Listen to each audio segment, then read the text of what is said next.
The point is that many of these kings had ambitions, and these ambitions went right up to the moment of independence, almost.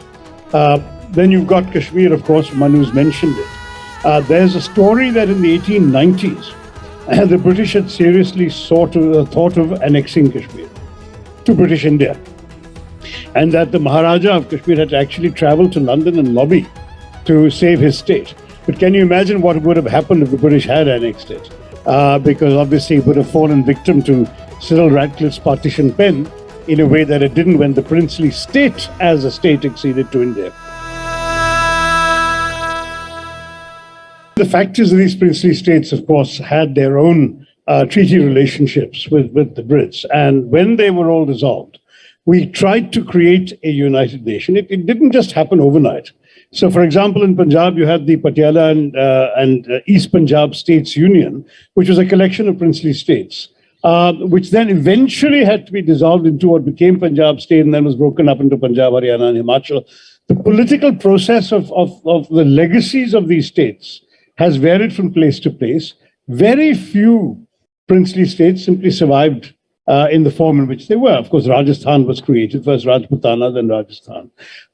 Mysore became part of this larger entity called Mysore State, which included Bangalore, which is actually a British cantonment town, and now Karnataka, and so on and so forth. So it was a complicated process. But one thing that Nehru and Patel were absolutely clear about was there would be no trappings of independent decision-making.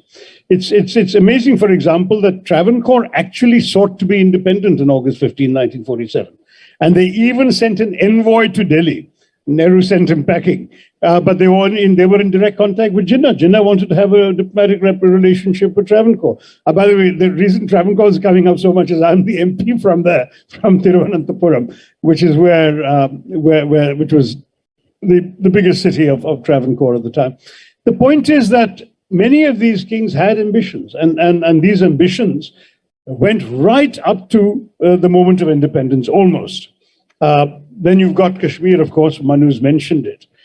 There's a story that in the 1890s, the British had seriously thought of annexing Kashmir to British India, and that the Maharaja of Kashmir had actually traveled to London and lobby to save his state. But can you imagine what would have happened if the British had annexed it?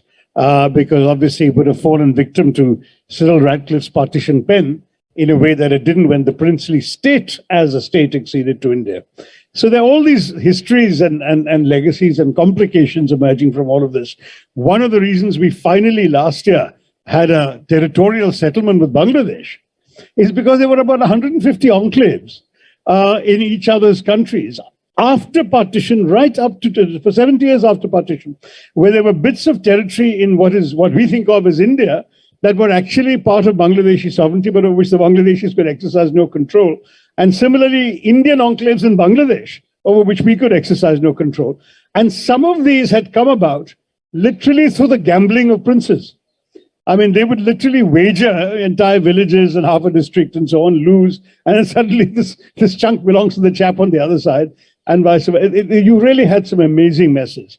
And in some ways, the process of clarifying our borders has not yet been settled. We still have an undefined, we don't have an internationally agreed border in Kashmir. We still have an undefined line of control in the north with Tibet and China.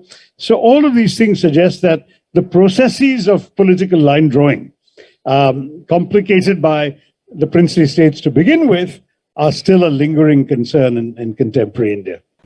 If you've enjoyed the conversation that you just heard, do subscribe to our channel for much more.